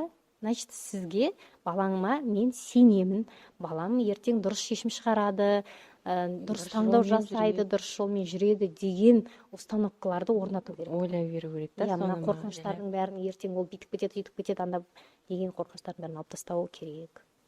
Біздер көбіне сол сенім көбіне қыз балаға болады екен, иә, қазақтарда мысалы. Ол өзі пісіріп алады, өзі жүреді, өзі жарып шығады деген сияқты. Ол балаға келгенде біз бүйтіп аяп, әлпештеп қалатынымыз бар, иә, қазақтарда. Вот неге солай? Ол неден ғой бізде деген тәрбиеден ұл бала туу керек. Ұл бала сосын кішкене енді әлсіз нәзіктеу болып туады ғой, ары қарай ет алып кеткенше. Тілде шығып болмай, қамқорлық жасап, сөйтіп, сосын ары қарай мына кішкентай кезінде бір енді тәй басып кеткенше қамқор жасап, ары қарай жіберу керек. Сосын мына өзіне деген бір самостоятельностьқа үйрету керек. Кішкентайынан бастап жауапкершілік арту керек, көп жауапкершілік артып, сумканы ұстап жүр деген сияқты. Мына документтерге мұқият бол. Мен мысалы Ильяспен мусор төгуге шығамын. Жалғыз өзім шыққанда қорқам, кештерде кейде. Сосын өзі құттай болса да, жаңағы бір құтақандай салафан ұстатып қоямын да, алдыма салып жүрем, жаңағы мен қорқам, әйтпесе қасымда жүрші деп кеттік деп айтып. Соны айтып алып шығам, өзі күшті болып келе жатады жаңағыдай. Иә, ол енді кішкентай болса да анасына қамқорлық көрсетіп жатыр ғой. Сосын мысалы үй жинауға келгенде де Ильяс пен Нұрбибіні бірге жаңа теңдей, сен де жинайсың, сен телевизор қарап жатпайсың, мысалы Нұрбибі жинап жатқан кезде деген сияқты, екеуін де қатар тұрғызып жіберем, жаңағыдай тең қылып. Солай. Енді сіз мысалы қандай келінсіз? Сізде отбасыда ата-енеңізбен келіспеушіліктер болды ма? Қалай шештіңіз болған жағдайда? Мен сол айтып тұрмын ғой, енді коучингқа әкелген сол өмір жолым ғой мені деген. Ол да бар дейсіз. Ол да бар. Маған повезло деп айтсам ба, қалай екен? Оралда қайын жұртым жоқтың қарсы. Ол кісілер басқа қала, Атырауда, Астанада тұрады. енеммен жыл жарымдай тұрдық. Қайнатамды көрген жоқпын. Енем сол бір жылдан кейін ауырып қайтыс болып кетті. Бірақ та қалай айтсам екен, бір енді арамызда драма кейде мелодрама деген кездер енді күндер болды. Бірақ енді қайтқан адамның артынан қазақта керемет ұғым бар ғой, жаман сөз айтпайды деген. Ол адамнан мен көп нәрсені үйрендім. Қазір кейбір сабақтарын қазір жетіп жатыр маған, қазір түсініп жатырмын. Маған енем осыны жеткізгісі келген екен ғой деген сияқты. Осы өмірдегі ең изобильная женщина деп айтамыз ғой қазір дейтін. Сол мен үшін менің енем екен. Ең мына прям молшылықты маған көрсете білген. Жаңадан бастап тұрып жатырған кезде мен енді өзімнің тәрбиеммен, ол кісілер өзінің тәрбиесімен, енем екеуміз қалатын едік үйде. Мен жұмыс жасаған жоқпын ғой. Жолдасымның баласы болды, қазір студент. Жолдасыммен баласы сабағына кетеді, күні бойына екеуміз қаламыз. Сосын Мадина бар, менің Мадина бірінші жолдасымнан. Мен білмеймін ғой. Иә. Ол да негізі бөлек тақырып қой, иә. Үшеуін не істеп тастаймыз да, кешке бәрі жиналып келгенше екеуміз бір-бірімізге қарап отырамыз. Сол жерден де бірақ әңгімесі де күшті негізі тыңдасаң. Сосын мен банағы айтқандай үй шаруасына ең жек көретін нәрсем үй шаруасы болды ғой. Сосын ол кісі өте таза адам еді. Прям киімдерін бүктеп, теп-тегіс етіп, үйді де сосын 74-те болды ол кезде. Енді үлкен кісі ғой, ал мен үлкен кісінің мынандай үй шаруасына тірлікке араласып жатырғанын негізінде көрмеген екен. Мен үшін ол бір таңсық болды да, ол кісіге отырыңызшы мен жасайын деп айтам, бірақ ол неге мен де жасайын деп екеуміз кішкене дейтін мынандай келіспеушіліктер болады да. Мен ол енді мені қолдағысы келген шығар, кішкентай келін деп түсіп жатырған деген сияқты. Жасап үйреніп қаласыз. 30 жастағы енді не первый раз замужем болып жатырған. Мен тряпка ұстасам, ол кісі пылесоспен жүгіреді, машинка қоссам, ол кісі ана жеріне жүгіреді. Содан отырыңызшы десем де отырмайтын еді. Сосын мен айттым, енді сізге де жоқ, маған да жоқ, давайте екеуміз Домыран жалдайық деп. Сосын жақсы, білгеніңді жаса деді. Енді маған ол кісінің ұнайтыны ешқашан кері тартпайтын еді. Анда бара жатырмын, мынандай алып жатырмын десем, ал дұрыс. Сосын даже қазіргі мына кейбір келіндердің әңгімесін тыңдап отырсам, енесіне ана алған затын дейтін көрсетпейді, немесе азайтып айтады ғой. Бағасын азайтып айтады ғой. Мен көбейтіп айтатын едім. Ол кісі мынандай молшылықтың адамы, негізінде адамнан психология деп айтады ғой, молшылық психологиясы деген ол кісі де мынандай уже тамырымен сіңіп кеткен екен. Бар екен, иә, ода бұрыннан. Иә. Алсаң дұрысынан ал деп айтатын. Сосын бір нәрсе алып келемде, даже скидкадан бір нәрседен алып келсем, 2 есе айтам. Сонда ғана бар, жақсы болған екен деп айтады. Керемет. Арзанынан алып келсем, бір анандай сапасыз нәрсе әкелгенде бүйтіп менсінбей қалады кішкене деген. Сосын бір үйренгенім, молшылыққа үйренгенім, бір ретте маған дейтін бір дәрі әкеліп берші деді. Барып 30, енді ішінде 30 күн ішетін витамин әкеліп бердім. Бүйтіп қаратты, біреу ма не деді? Иә, бір ішпейсіз ба десем, ақшам жоқ па? Жоқ, бар. Неге екеуін алып келмейсің дейді. Енді әлде жоқшылық заманнан қалыптасқан нәрсе ма? Енді айтам, мына жерде аптека дегенде толып тұр, мына жерде дүкен толып тұр. Бітсе алар. Жоқ, маған деген әкеліп берді. Екінші күні екеуін әкеліп бердім, екеуі тұрды. Сол сияқты не сұраса да, екеу, үшеу. Әліден сондай қалыптасып қалған, мен өзім молынан болғанын жақсы көрем. Керемет. Иә. Сізде деген әдет болып қалған екен, иә, жаңа адамның жақсы жағын көру, жақсы жағын өзіңізге алу деген сияқты, иә. Бірде біз құрбыларымызбен кездесуге барған уақытта, негізі үнемі бір құрбым енесіне көңіл толмайтынын айтып отырады. Бізге келгенде ашылады ғой. Сосын көңіл күй жоқ болып отырады. Бәріміз соның көңіліне қарап отырамыз, жаңа басқа темаға қоса алмай, жаңағыдай болады ғой. Сосын үйге барғаннан кейін мен уайымдаймын баяғы. сосын осы жақында бір кездестік, оның күйеуге шыққаны уже 8 жылдай болды. Адам өзгереді екен деймін ғой. Осы да бір күшті болып отыр, жеп жеңіл болып отыр. Біздің бір кезекті кездесуімізде соңғы жеп жеңіл сондай. Сосын мен жаңа сұрадым, ата енесі туралы әңгіме қозғадым. Өзім қозғадым. Ол вообще айтып отырған жоқ ол туралы, бірақ енесі туралы сұрадым. Тапсыз сияқты. Айтпағанды айтса да, бірақ ол сол маған болсын деп айтқан екен ғой деген бір сөз шықты. Мә дедім, мен қуандым. Одан кейін жаңағыдай мен сол кісінің арқасында пістім деді ғой, жаңа мені пісірген екен дейді.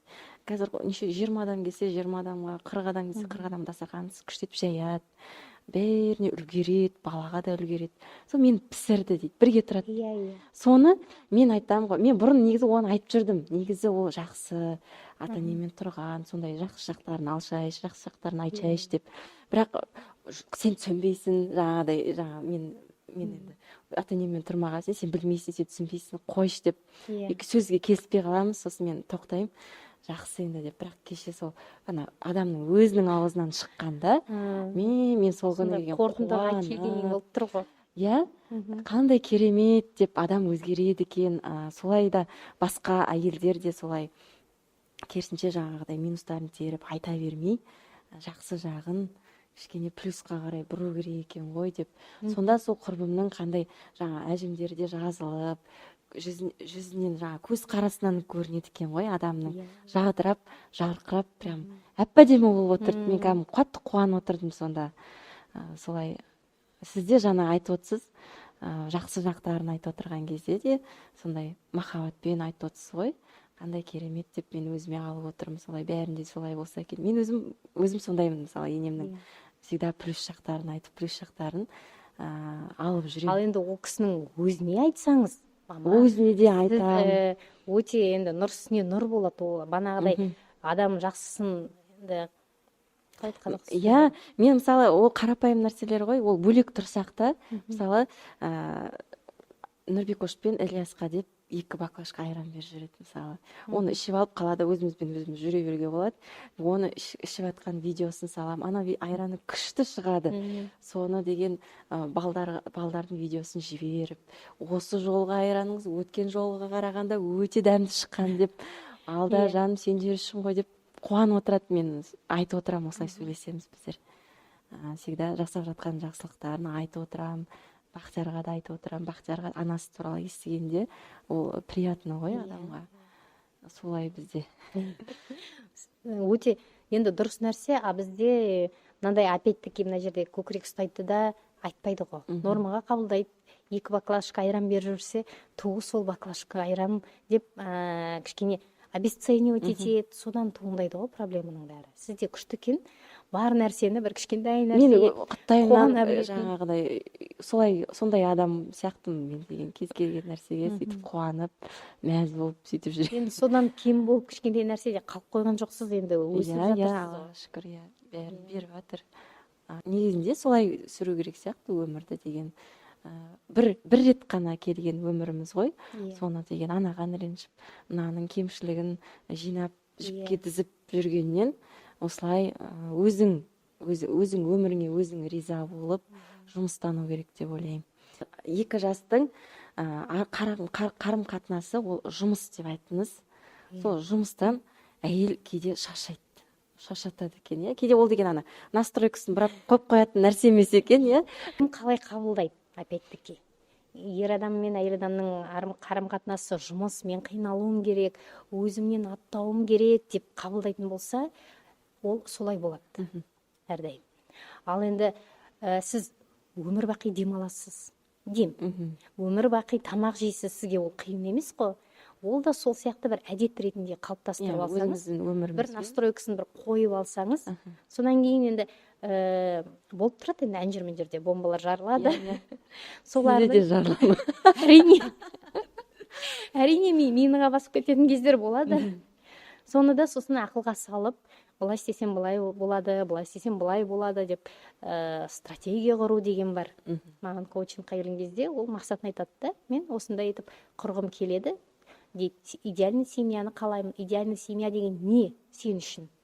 Ол осындай, маған күйеуім уақытын бөледі, бірге қыдырамыз. Неше рет қыдырасың? Бағанағыдай сіз Бақтиярмен жұмыс сияқты ғой, жұмасына бір рет қыдырам. Хорошо, жұмасына бір рет қыдыру деген нормально ма сіздің неде? Жоқ, біз айына бір рет қыдырамыз дейді мысалы. Соны жұмасына бір рет қыдырту үшін осындай сөздер айтсаң, осындай жасасаң, олар болатын еді. Немесе даже күйеуіне айтпайды да әйелдер. Айтқан кезде күйеуі может, давай деп, оған да ұнайды ғой.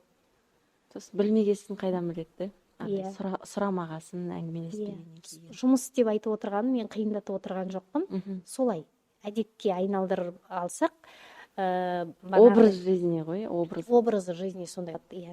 Ал енді проблема болмайды, ары қарай сіз дейді мысалы коучинг бір ай болады, бір айға сіз келесіз, өміріңіз ары қарай гүлденіп кетеді дегенде мен ондай обещание бере алмаймын. Себебі күнде бір оқиға болып жатырады, ол өмір болғасын жерде. Адам өседі, адам өзгереді, ой өзгереді, неше түрлі ойларды іліп алады, бір күні мына досын көреді, соның бәрін мына қадағалап, бір баланста әдемі ұстап отыру. Көбіне мен айтар едім, енді әйел адамның арқалаған жүгі деп. Неге әйел адамға арқалатып қояды деп те ренжиді. Ал бүкіл инициативаның көбісі сол әйелден шығады ғой. Жаңа мысалы сізге ертіп алып келген, мен де мысалы көндіріп, көбі солай алып келеді ғой сізге де. Мысалы еркек сүйреп, сирек кездесетін шығар, еркек бір нәрсе. Сирек, бірақ қазір енді бар.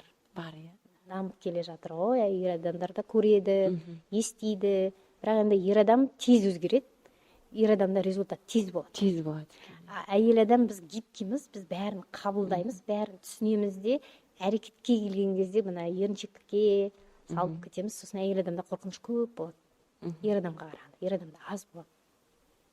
Қорқыныштарды жеңу керек, сосын коучқа бару керек. Сіз әртүрлі деңгейде болған кезде мақсаттарыңыз да әртүрлі болады. Әртүрлі коучтар болады. Менің өмірімде біреу болды деп айта алмаймын. Менің өмірімде бәлен адам болды. Мен осылай етіп, әрбір адамды коуч, наставник ретінде де қабылдауға болады. Мысалы, сізден де мен үйренерім көп, Бақтиярдан да үйренерім көп, мысалы, подружкаларыммен де әрбіреуінен әртүрлі жақсы бір қасиеттерін алуға тырысып отырамын. Сосын осындай сұрақпен жүру керек адам. Сұрақпен жүрген кезде осындай өмірі өзі Алла тағала әкеліп алдыңа сол адамды отырғызып қояды да, сол сөзді айтқызады. Маған айтады, результат алып жатырған, сіздің мына бір сөзіңіз арқылы мен үшін бір инсайт болды дейді. Мен ол сөзді ұмытып қалдым. Қашан айтқанды да. Не айттым мен деген кезде, именно сол сөз мен айтқан сияқты деп отырам кейде деген. Бір сондай адамның енді емі, душевный состояниенің емі сөзбен емделінеді. Кейде бір адамнан сол результатты сен қалайсың, бір адамдағы, мысалы, күйеуі күшті оның, например, сенің көзіңше. Сосын сол қызды танысаң, мысалы, сонымен жайлап сөйлесуге болады, мысалы, қалай? Даже сен күйеуіңмен қалай қарым-қатынас құрасың деп сұрамасаңыз да, просто қарап отырып, бақылап отыру арқылы. Мен мысалы айтам, мына қазір шиыршыққа бір жерге барады ғой, парочкалар болып. Сонда әрі жұптың бір-біріне деген қарым-қатынасы әртүрлі. Біреу мысалы әйеліне отырғышын сырып отырғызып атады. Біреу мысалы әйеліне тамақ салып беріп атады. Мысалы, біреулер деген бір-бірімен кішкене боқтасып сөйлейтіндер бар. Жаңа боқтасып сөйлейтін отношениеге кішкене қызығып қарайды.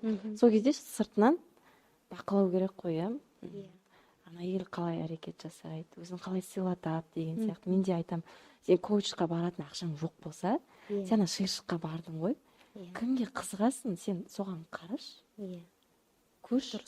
Енді хотя бы сөйлесетін адам болса, сұра. Окружение ғой, адамды өзгертетін.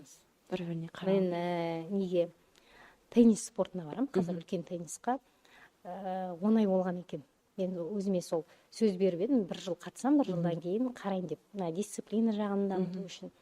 Сонда менің группам 2 рет ауысқан екен. Басында біз новичоктар группасы болды да, сосын 2 айдан кейін ол группада қыздар жалғастырмай қалды, мен жалғыз қалып қойдым. Сосын мені мына уже средний деңгейдегі группаға апарып салды. Басында маған қиын болды, бірақ тез үйреніп кеттім. Сол деңгейге тез жетіп алған екенмін. өзім енді білмегендіктен осындай жасайды адамдар, үйренеді деп ойлап жүрмін ғой. Сосын жақында біздің группадан тағы бір қыз шығып кетті, көшіп кетті. Сосын орнына бұрын қатысқан, 3 жыл қатысқан, енді уже келгенде біздің группаға қосты. Оның енді деңгейі бізге қарағанда жоғарырақ. Бірақ сол 2-3 жыл ойнағаннан кейін мен сол деңгейге жетіп алыппын. Соған менің тренерім айтады: Аягүл, сенің секретіңді білдім мен. Сені профессионалдармен ойнату керек. иә, енді адам көріп тұрсың да, ол адам мықтырақ ойнайтын болған соң уже сен де жиналасың.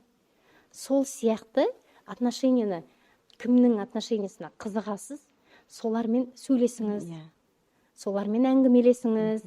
Орта, сосын Орта құрыңыз. кейбір орта болады, отырып алып күйеулерін жамандайтын орта болады.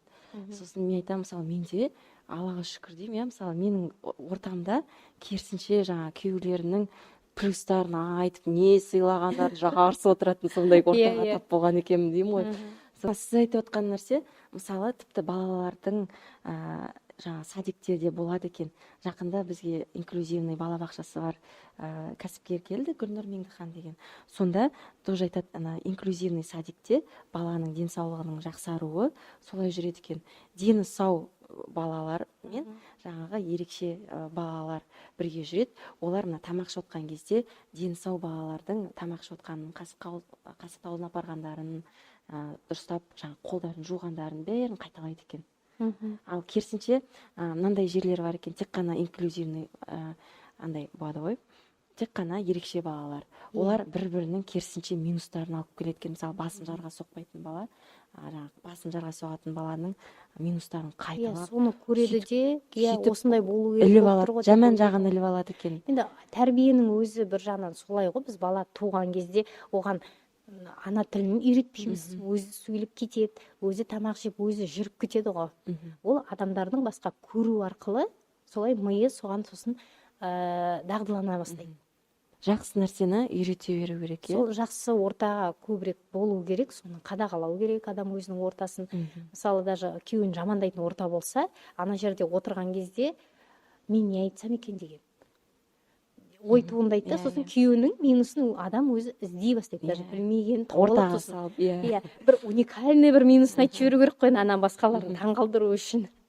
Ал наоборот, позитивті орта болса, күйеулерін мақтайтын, онда мен қалай мақтасам екен деп, сол ниет сосын күйеуге де беріледі де, келесіде менің әйелім осылай мақтану үшін осындайды жасалынатын үрдістер ол деген.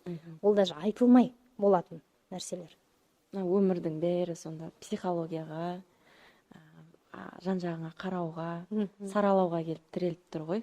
Сол сіз өмірлік өзіңіздің тәжірибеңізбен, осы коучтық мамандағы өзіңіздің алған инсайттарыңызбен менің оқырмандарыма бөліскеніңізге, студияға осындай уақытыңызды, үлкен уақытыңызды арнап келіп отырсыз. Сізге көп-көп рахмет айтамын. Клиенттеріңіз көп болсын, нәтижелеріңіз де көп болсын деп тілек айтамын. Ал оқырмандар, сіздерге біздің подкаст ұнаса, керегін алыңыздар. Егер де бізбен келіспейтін жерлеріңіз болса, қысылмай комментарийге жазып кетсеңіз болады. Каналға тіркеліңіз, Ая ханыммен бірге отырып, біздер жауап береміз. Кездесіп подкастта көріскенше сау болыңыз. Сау болыңыз.